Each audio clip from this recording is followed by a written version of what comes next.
Well, I hope it's random, but we're going to know in the next week and a half. I just left a meeting on that subject, so pretty serious stuff. Well, it is a mystery attracting attention at the highest level of government.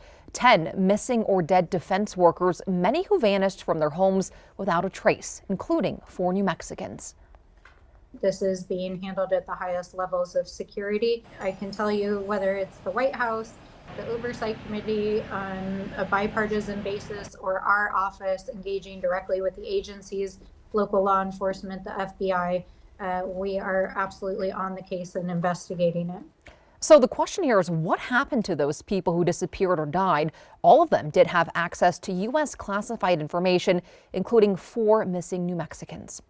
Reporter John Rupolo spoke to a Missouri congressman who was asking the federal government for answers. John. Sasha, good evening. Congressman Eric Burlison from Missouri and other lawmakers are asking the FBI and others for a briefing into the disappearance or death of 10 people who had classified access.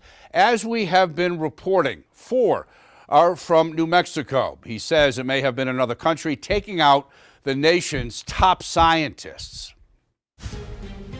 Congressman Eric Burlison from Missouri is one of the lawmakers that is asking for briefings from the FBI on the 10 people who died or disappeared.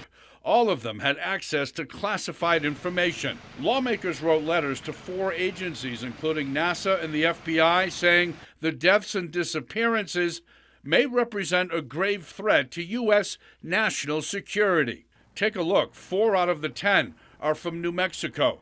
Burlison says it could be a foreign country targeting American scientists. We know that China does have active programs in the United States. They have covert activity. We've had a briefing on an operation that's called Operation Fox Hunt.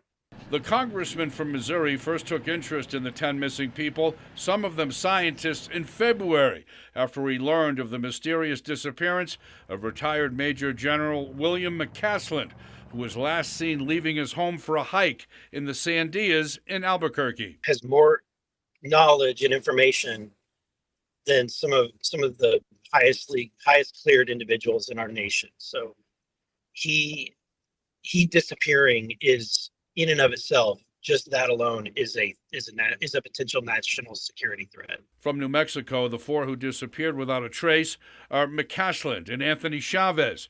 He retired from the Los Alamos National Lab. Stephen Garcia, who was a property custodian for Kansas City National Security Campus. And Melissa Cassius, who also worked at the Los Alamos National Lab as an administrative assistant. The commonalities of these, particularly the number of people from New Mexico that went missing and just dropped off the grid, I think is worth that. That is highly unlikely that people working in the same field would do that. We spoke to Melissa Cassia's stepdaughter Wednesday. You think she was kidnapped or killed because of her job, of what she knew? I mean, everything's a possibility. I mean, I'm not sure. I can't speak on that because, like I said, I truly think she's still alive. Miranda said the last few weeks before her stepmom's disappearance, she seemed to be stressed. She said Melissa had security clearance, but wasn't sure how deep that went. I don't know what she was accessing. I don't know what she could have accessed. I don't know what she was, I don't know if she got an offer from someone in there and like, hey, can you help with something higher up? Okay, well, we reached out to the FBI. They responded by email earlier this afternoon, writing in part, the FBI is spearheading the effort to look for connections into the missing and deceased scientists. We are going to keep following this story. John Rupolo, KOAT, Action 7 News.